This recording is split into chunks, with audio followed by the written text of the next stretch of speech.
From Keene in the Shire, the Liberty Media capital of the world, this is Daryl W. Perry, host of FPP Radio News for Tuesday, April 10th, 2018. Silver is trading at $16.51 per ounce. Gold is valued at $1,335 per ounce. Xencash is trading at $24, and the average price of Bitcoin is $6,732.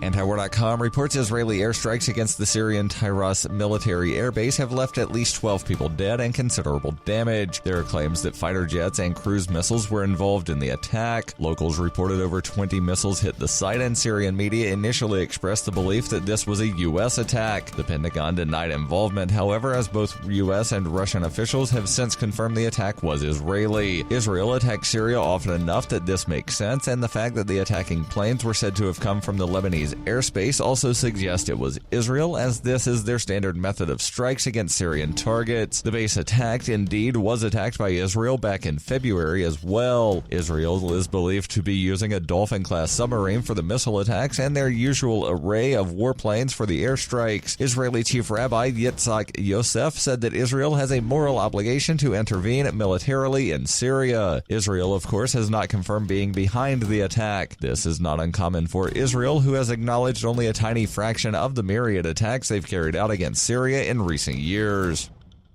For over 40 years, Robertson Roberts brokerage has been a trusted source for buying and selling precious metals. They don't feed the banks, they're Bitcoin preferred, and have removed the minimum purchase amount for all orders paid in the digital currency. Call Robertson Roberts brokerage today for knowledgeable advice on buying and selling precious metals and a forward-thinking approach to new technologies. 800-874-9760 or visit online at rrbi.co.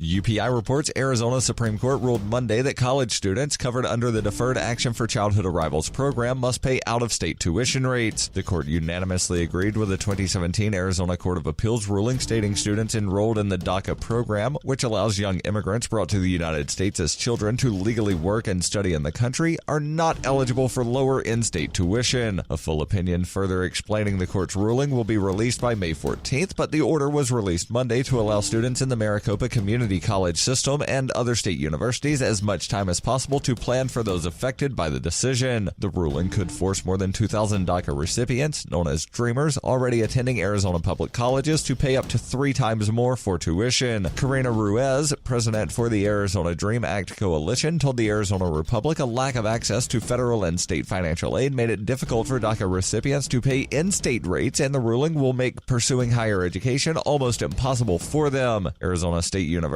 in-state rate for undergraduate students is $10,640 compared to $26,470 for non-resident students, while Maricopa Community Colleges offers an in-state rate of $6 per credit hour versus $241 for non-residents. Are you looking for a cryptocurrency that has a focus on users and usability? Then look into Xencash. Xencash has the ability to use both transparent and shielded transactions, with shielded transactions using zero-knowledge proofs. Xencash features global governance with inclusive decision-making, reliable funding for continuous improvements, and documentation and wallets in many languages that are available for Linux, Mac, Windows, and Android devices. Learn more at zensystem.io. That's zensystem.io.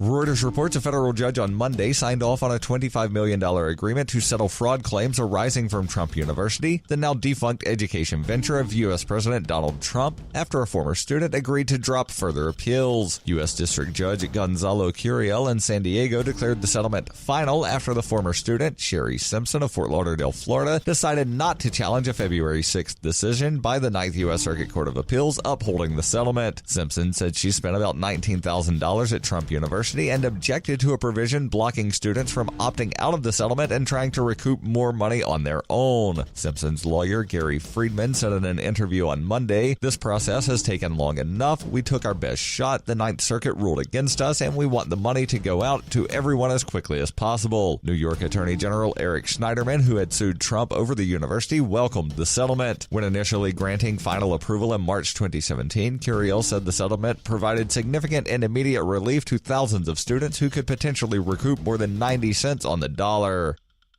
This has been FPP Radio News. Online at fppradio.com.